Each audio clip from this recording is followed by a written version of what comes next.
इनके अंदर भी मल्टीपल एंट्रीज हो रही हैं। क्या मल्टीपल एंट्रीज है? कंस्क्रिप्ट एंड कॉन्ट्रैक्ट, और दूसरा मैंडेटरी सर्विस है इजराइल के अंदर।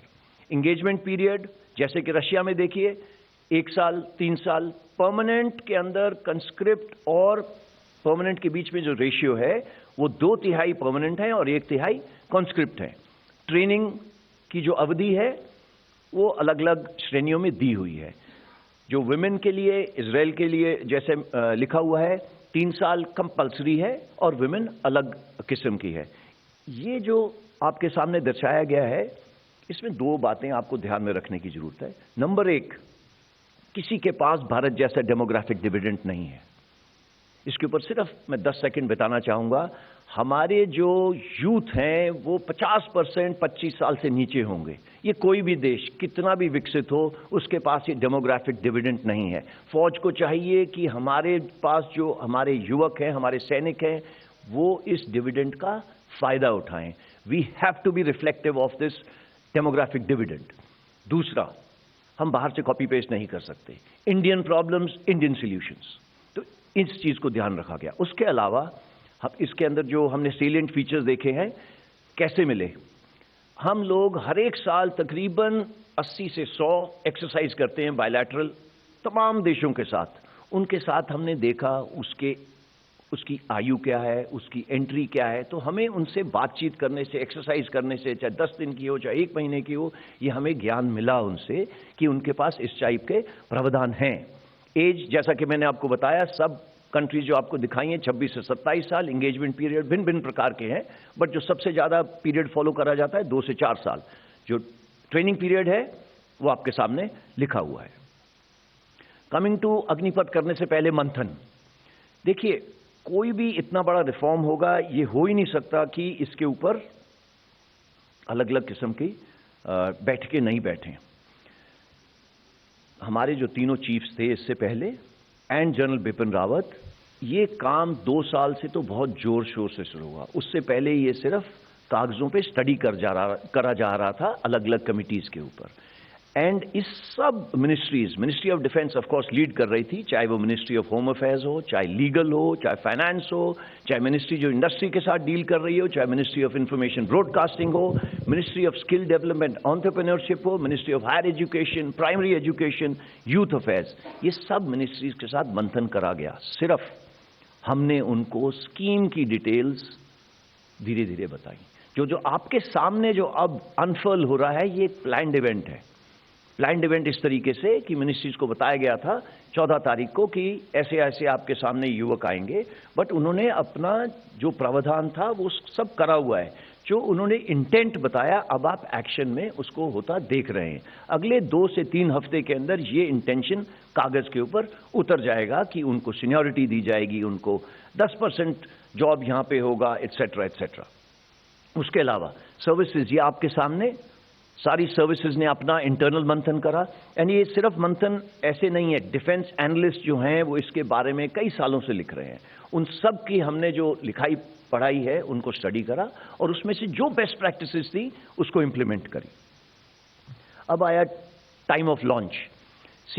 हमारा बस चलता तो ये 1990 में ही कर लेते, बट जो बाकी आपको चीजें बताई उसको करते करते समय आगे निकलता गया एंड मौका एंड पूरी चीज हमारे हाथ में नहीं थी। बट ये पिछले 2 साल में हमें एक मौका मिला जिसमें जो रिक्रूटमेंट की प्रतिक्रिया है हमने रोकी। आप सबको वजह मालूम है। सो लीस्ट पेन पूरे देश को, लीस्ट पेन यूथ को, हमारे को, सबको लीस्ट पेन हो, इसलिए इसका प्रावधान इस टाइम पे करा गया है। देखिए, इसके ऊपर भी मुद्दा उठ रहा है रिक्रूटमेंट का प्रोसेस एंड रेजिमेंटेशन के ऊपर। मैं आपको आश्वासन देना चाहता हूं कि रिक्रूटमेंट के प्रोसेस में कोई चेंज नहीं है।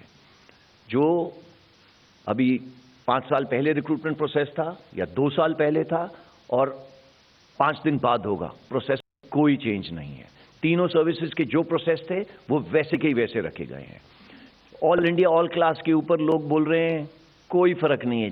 पहले भी हम ऑल इंडिया ऑल क्लास थे, अब भी ऑल इंडिया ऑल क्लास रहेंगे। इसमें कोई किसी को, ये खासकर इसकी जरूरत है हमारे जो वेटरन भाई हैं जिन्होंने हमको ट्रेन करके यहाँ बिठाया है, उनके लिए है। कईयों के दिमाग में आशंका रही है कि इसके ऊपर कुछ हो रहा है, ऐसा कुछ नहीं है।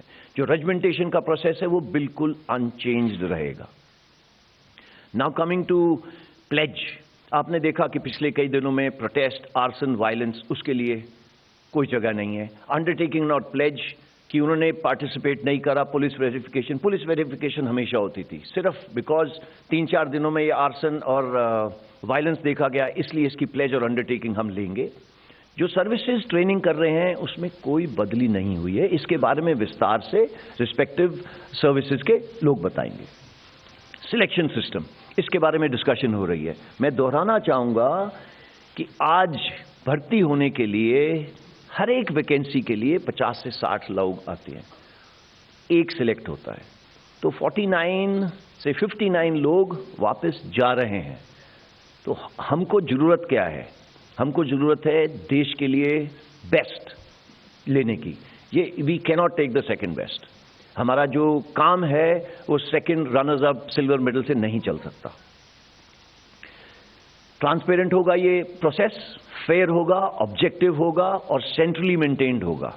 कई आर्टिकल्स लिखे गए हैं कि आप कमांडिंग ऑफिसर्स को इसका जिम्मा दे रहे हैं। देखिए, आज भी कमांडिंग ऑफिसर जो जमीन के ऊपर है, आगे तैनात है, वो आज भी अपने हर एक यंग जो जवान है उसके ऊपर लिखता है, बैठ के लिखता है कि ये कैसा बनेगा, आगे क्या होगा, इसको मुझे मिसाइल ट्रेनिंग देनी है या इसको रडार ट्रेनिंग देनी है। वो ये सब काम कर रहा है, ये उसका काम है। बट इन लोगों को सिलेक्ट करने के लिए वो ऑब्जेक्टिव सिस्टम बनाएगा, इसको सेंट्रली मेंटेन करा जाएगा, सो दैट हम सीओ को इस सिलेक्शन के अंदर उसकी इनपुट लेंगे जो ऑब्जेक्टिव होगी। बट कौन सिलेक्ट होगा ये एक बोर्ड डिसाइड करेगा।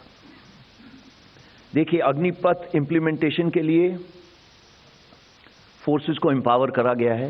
इसमें प्रावधान रखे गए हैं सेफ गार्ड्स के लिए जब भी जरूरत पड़ी, और प्रावधान के लिए हमें जो हमारे रक्षा मंत्री हैं वो फाइनेंस मिनिस्टर के साथ इसमें जो छोटा मोटा बदलाव है कर सकते हैं।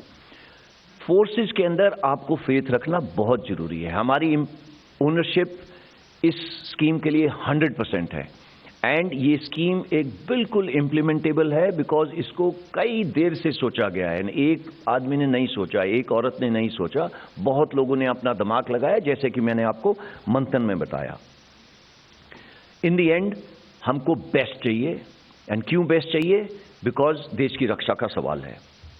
हम चाहते हैं कि अग्निवीर सर्व करे, उसको सिस्टम सपोर्ट करे। अगर कल को आज से 4 या 5 साल बाद अग्निवीर अगर कहीं बाहर लड़े में मिलेगा, उसे परमवीर चक्र मिलेगा और आप उसके गवाह होंगे। उसमें कोई किस्म की अलग नहीं है। वो बिल्कुल हमारे साथ अगर लड़ेगा तो उसको वही चीजें मिलेंगी जो हमें आज मिल रही हैं, चाहे वो परमवीर चक्र हो, चाहे वो और कोई किस्म की चीज हो। सो गैलेंट्री अवार्ड्स, देश की भक्ति का चांस हम दे रहे हैं सब युवकों को। सो ये देशभक्ति का चांस मैं रिक्वेस्ट करूंगा ये युवक अपने हाथ से ना जाने दे। अग्निपथ एक टैलेंट अट्रैक्ट करने की हमने स्कीम बनाई है, so that we get the best.